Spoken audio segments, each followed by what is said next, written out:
జయహో రావణ.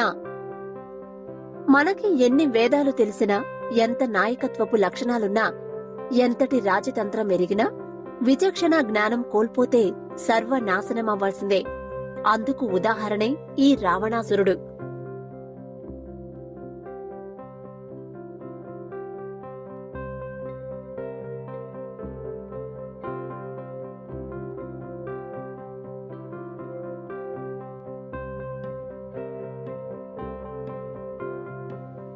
పూర్వం ఒకసారి బ్రహ్మ కుమారులిద్దరూ విష్ణుమూర్తిని దర్శించుకోవడానికి వైకుంఠానికి వస్తారు.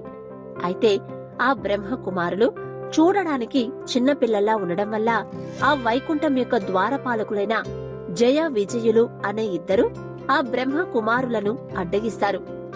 అందుకు కోపగించుకున్న ఆ ఇద్దరు బ్రహ్మ కుమారులు జయ విజయులను భూలోకంలో జీవించండి అని శపించి అక్కడ నుంచి వెళ్లిపోతారు. జరిగిన దానికి బాధపడి ఆ జయ విజయులు శాప విమోచనం ఎలా అని విష్ణుమూర్తిని అడుగుతారు. అప్పుడా విష్ణుమూర్తి ఇలా అంటాడు, మీరు భూలోకంలో 7 జన్మలు విష్ణు భక్తులుగాను లేదా 3 జన్మలు విష్ణు ద్వేషులుగాను జీవించి మళ్లీ నన్ను చేరుకుంటారని అంటాడు. మిమ్మల్ని విడిచి మేము 7 జన్మలు ఉండలేము కాబట్టి మిమ్మల్ని ద్వేషించే 3 జన్మలే మాకు కావాలని జయ విజయులు కోరుకుంటారు. ఆ జయ విజయులు కోరుకున్న ఆ 3 జన్మలే: 1 కృతయుగంలో హిరణ్యక్షుడు, హిరణ్యకశ్యపుడు. 2 త్రేతాయుగంలో రావణుడు, కుంభకర్ణుడు. 3 ద్వాపర యుగంలో శిశుపాలుడు, దంతవక్త్రుడు. రావణుని జన్మ వృత్తాంతం. కైకేసి తండ్రి అయినటువంటి సుమాలి పరాక్రమవంతుడైనటువంటి మనవడు కావాలనే ఉద్దేశంతో ఎంతమంది రాకుమారులు వచ్చినా తాపసి అయినటువంటి విశ్వవసు బ్రహ్మకు ఇచ్చి వివాహం చేస్తాడు. ఒకరోజు అసుర సంధ్యా సమయంలో విశ్వవసు బ్రహ్మ తపస్సులో ఉండగా ఆయన దగ్గరకు తన భార్య కైకేసి వెళ్లి కోరిక తీర్చమంటుంది. అప్పుడు విశ్వవసు బ్రహ్మ ఇలా అంటాడు, శృంగారం చేస్తే ఒక చెడ్డవాడు, ఒక మంచివాడు అయినటువంటి 2 కుమారులు పుడతారని. అలా జన్మించిన వాళ్లే రావణుడు మరియు విభీషణుడు. రావణుడు తన తండ్రైనటువంటి విశ్వవసు బ్రహ్మ దగ్గర అన్ని వేద విద్యలు నేర్చుకుంటాడు. తన తాతగారైనటువంటి సుమాలి దగ్గర యుద్ధ విద్యలు, రాజనీతి నేర్చుకుని మంచి చక్రవర్తిగా పరిపాలన సాగిస్తుంటాడు.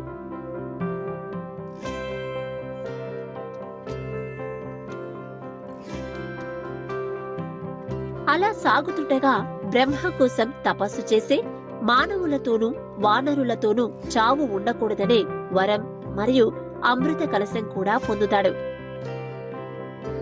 ఈ వరగర్వం చేత కుబేరునితో యుద్ధం చేసి కుబేరుణ్ణి ఓడించే పుస్తక విమానాన్ని అపహరించే అన్ని లోకాలు తిరిగి సాధువులను, ఆడవాళ్లను, దేవతలను హింసించేవాడు. ఆ హింసకు తట్టుకోలేక సాధువులు, ఆడవాళ్లు, దేవతలు బ్రహ్మ దగ్గరికి వెళ్లారు. ఆ బ్రహ్మ వాళ్ళందరినీ తీసుకుని పాల సముద్రంలో ఉన్న విష్ణుమూర్తి దగ్గరకు వెళ్లారు.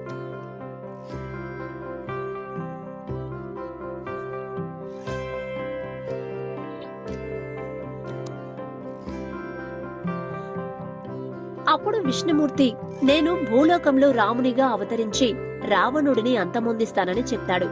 ఇంతలో మండోదర ఒక ఆడపిల్లకు జన్మనిస్తుంది. మండోదరికి పుట్టిన ఆ ఆడపిల్ల వల్ల తనకు ప్రాణ నష్టం ఉందని తెలుసుకుని ఆ ఆడ శిశువును ఒక పెట్టెలో పెట్టి తన రాజ్యానికి దూరంగా ఉన్న మిథిల అనే రాజ్యంలో ఒక వ్యవసాయ క్షేత్రంలో పాతిపెట్టిస్తాడు.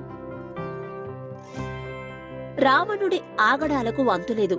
మానవులతోనూ వానరులతోనూ చావులేదు అని వరం పొందాడు కాబట్టి వానరులు ఏమీ చేయలేరని వాలితో కిష్కింధకు యుద్ధానికి వెళ్తాడు.